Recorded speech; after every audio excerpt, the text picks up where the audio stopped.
From the day I started messing around with some data in Excel, it took me about 3 years to land a data analyst job at Heineken, and another 2 years to land a job as a freelance data analyst at a big bank in Europe. And another 2 years to quit that job and travel the world full time, but more on that later. Can you become a data analyst way faster? 100%. I've wasted too many hours watching YouTube tutorials and I've spent money on Udemy courses that didn't add any value. So I often ask myself, if I could start over with data analysis, knowing what I know today, how would I go about it? And that's exactly what this video is about. I'll remove all the fluff and give you the fastest path to go from zero to a full-time data analyst. And throughout this video, I will share the 3 major mistakes almost every data analyst makes. So stay tuned for those. The first thing every beginner data analyst needs to pick is a tool or programming language for data analysis. I personally started off with Excel. Is that the best tool there is for data analysis?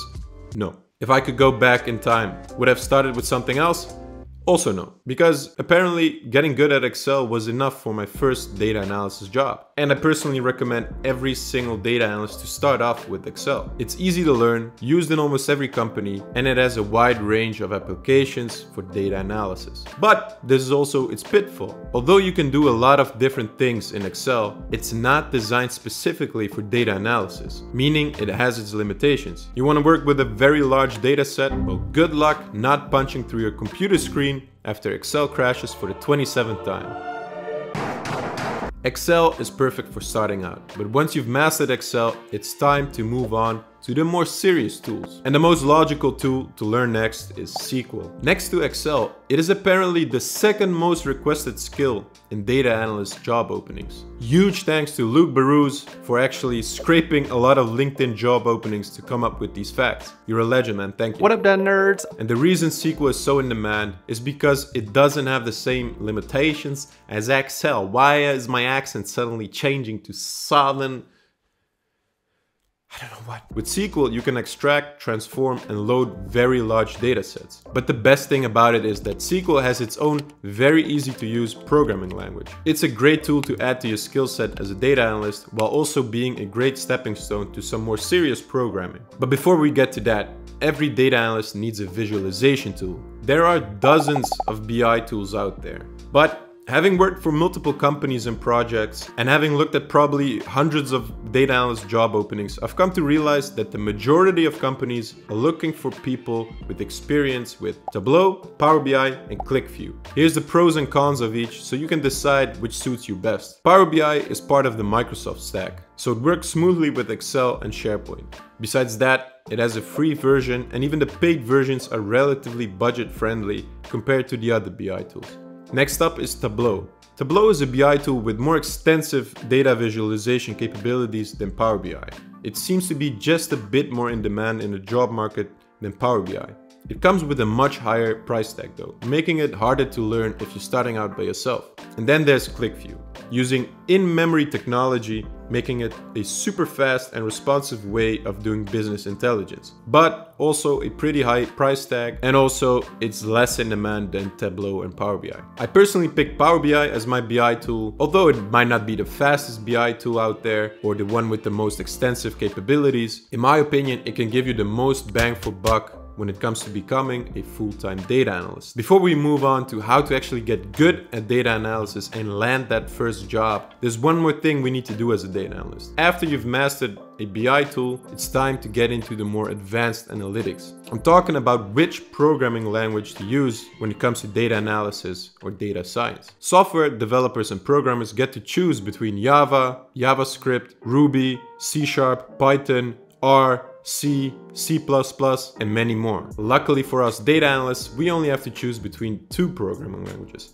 R and Python. So which one should you pick? I chose Python, but if I could go back in time, I would choose Python. Why? Well, even though they're actually very similar, R is a programming language focused more on statistical analysis, while Python is a more general purpose programming language that also happens to be very good for data analysis. And although R might be a little bit easier to learn, I would still go for Python as it's probably the number one programming language in the world. Meaning, if you get good at Python for data analysis, it might also open the door to a lot of different job opportunities. So, the path I took is Excel, SQL, Power BI, and Python. This is the path I would recommend as it worked out great for me. But you can start off with any language or tool that suits you best, because whatever you pick, your first language or tool will definitely not be your last. So now that you know which tools to learn, let's talk about how to actually learn it.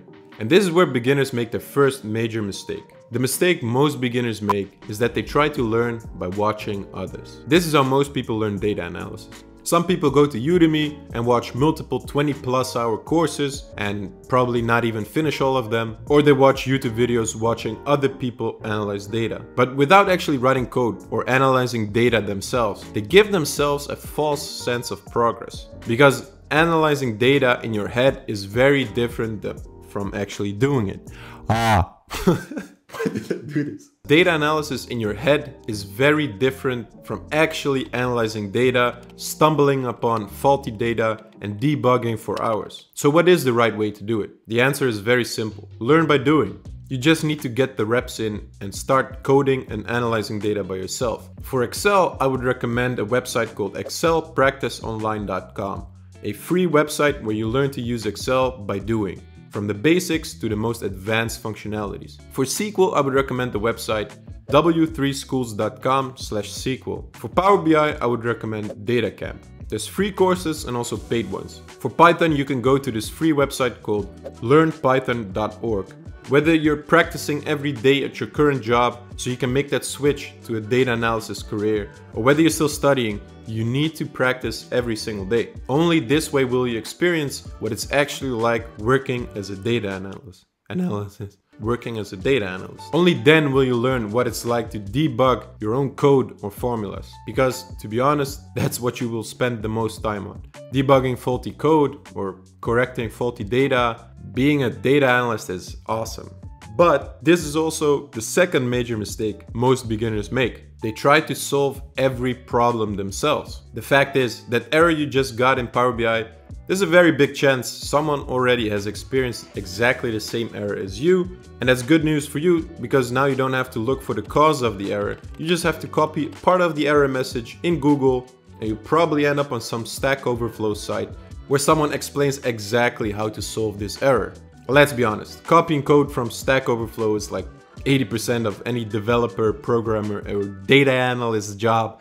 Data analyst is awesome. Okay, now that you know what tool and programming language to pick and how to actually learn it, it's time to build your portfolio. And this will help you build out an attractive CV for recruiters on LinkedIn. Recruiters, I always talk a little bit like this, I know, programmer. It's so programming language, and the recruiters talk to me every day.